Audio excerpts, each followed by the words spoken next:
Every evening, before the last light died in the sky, a young girl walked to the edge of the village, carrying a small clay gourd, held close to her heart.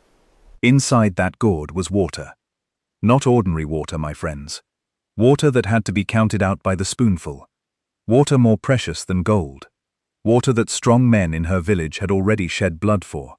And yet, when she reached the great baobab tree that stood where the green grass gave way to the dead land, she knelt down, and she poured every single drop of that water into the hot, cracked, thirsty earth, and she asked for nothing in return. "Wasting water," they said, "when children are crying for a single sip of it. Why do you pour water into sand?" they demanded. "The sand cannot drink. The sand cannot thank you. The sand will never give you anything back." But they were wrong, my friends. So very wrong. For the sand was not empty. Something ancient and patient was living beneath that dry, sleeping earth. Something that had been watching the girl pour her water night after night, and counting every single drop. And one night, when the moon hung like a silver coin over the lifeless land, the earth gave back a gift, so great that the whole village wept for 3 days and 3 nights. And before we reach it, you must understand who this girl was, and why she did what no one else in all the world dared to do.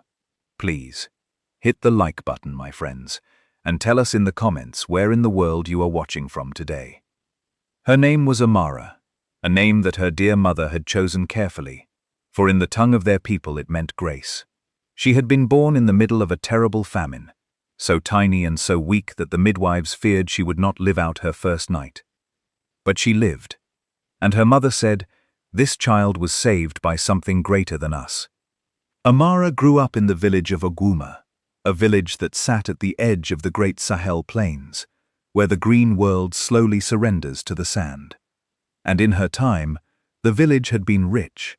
There had been a wide and generous river that ran past the eastern fields, watering the millet and the groundnuts, filling the clay pots of every home. Travelers used to say that a man could walk through Oguma in the driest season and never once hear a hungry belly complain.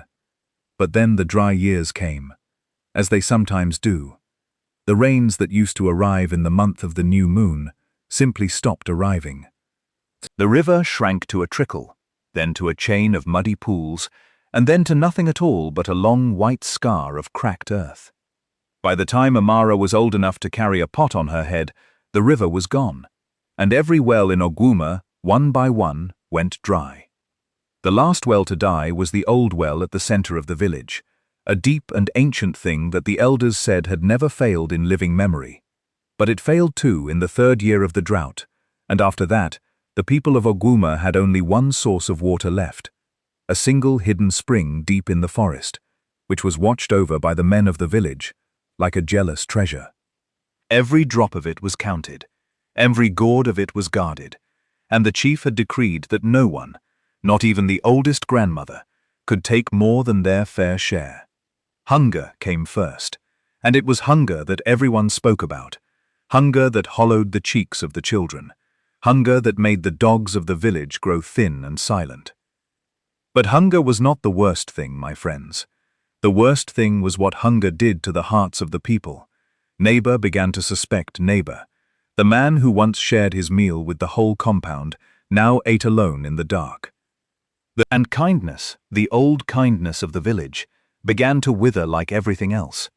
Everyone, it seemed, was holding on to what little they had and waiting for the end. Everyone except Amara. For even in the middle of that dying land, Amara gave. She gave when old Baba Kofi, whose legs had carried him through 70 harvests, could no longer walk the long path to the hidden spring. She carried his water for him on her own young head, morning and evening, even though her own family had less than anyone. "Why do you do this?" the other young women asked her. "His smile when I arrive is everything." Rita she gave when the small child Ophia wept from hunger, pressing her own meager portion of millet into the little one's cupped hands, and going to sleep with her own stomach empty and aching. She gave her firewood to the widow Mama Adeze, whose sons had gone south looking for work and never returned. She gave her only covercloth to a shivering traveler who had walked 3 days from the desert. And to everyone who had forgotten how to smile, she gave her smile. "Why do you do it?" the other young women would ask her, with real anger in their voices. "Why do you?" And Amara would only look at them with her quiet, patient eyes and say, "Because the earth gave to us for so many years, and asked for nothing. So the least that I can do is give a little back, and ask for nothing too. That is not foolishness, my sisters. That is only fairness. That is only love." And then came the evening that changed everything. Amara had gone to the hidden spring to fetch her family's share of water for the day. A single small gourd, carefully measured out by the chief's own son. And as she walked home through the long shadows, with the gourd balanced on her head, she saw something she had never seen before in all the days of her life. Sitting at the foot of the great baobab tree, where the green grass gives way to the dead land, with her face turned toward the empty horizon. The old woman was so thin that her bones pressed against her skin like the ribs of a forgotten boat. Her clothes were rags the color of dust. Her lips were cracked and white with thirst. And her eyes, my friends, her eyes were the eyes of someone who had not seen water in a very long time. "Water," she whispered in a voice like dry leaves rustling. "Daughter, please." A little brother was crying for even now. She thought of the chief's law, of the men who counted every drop, of the anger of the village. And then she looked at the old woman, and she saw no threat there, no trick, no curse.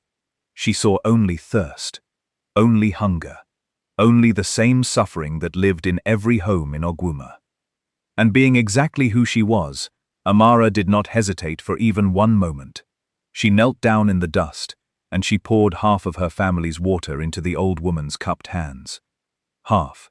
And the old woman drank, slowly, tremblingly, and tears ran down her dusty cheeks, and said, "Why would you give water to a stranger you will never see again, in a village where even brothers watch each other's gourds?" And Amara smiled her warm, quiet smile. "Because there was a time, grandmother," she said, "when this village gave water to every stranger who passed this way. That is who we were. That is who our fathers were, and their fathers before them. I only want us to remember who we are." The old woman looked at her for as long as the sky stays empty. "Will you bring me water again?" And Amara looked into those strange green eyes, and she felt no fear, only a strange and quiet peace. "Yes," she said, "every day, for as long as I have water to bring." And so it began. Every evening, before the last light died, Amara walked to the baobab tree with her small clay gourd. And every evening, she poured half of the water into the old woman's cupped hands. And every evening, the old woman drank, and looked at her with those strange, deep, green eyes, and said nothing at all. The other young women called her a fool. Louder now. The chief himself sent word that she was wasting the village's most precious treasure on a beggar, on a ghost, on a nobody from nowhere, and warned that her share would be. The children of the village, who once loved her, began to point and laugh, and to sing a cruel little song about the girl who pours water into sand. Her own mother wept at night, not in anger, but in fear, for what would become of a daughter who gave away her family's very life. But Amara did not stop.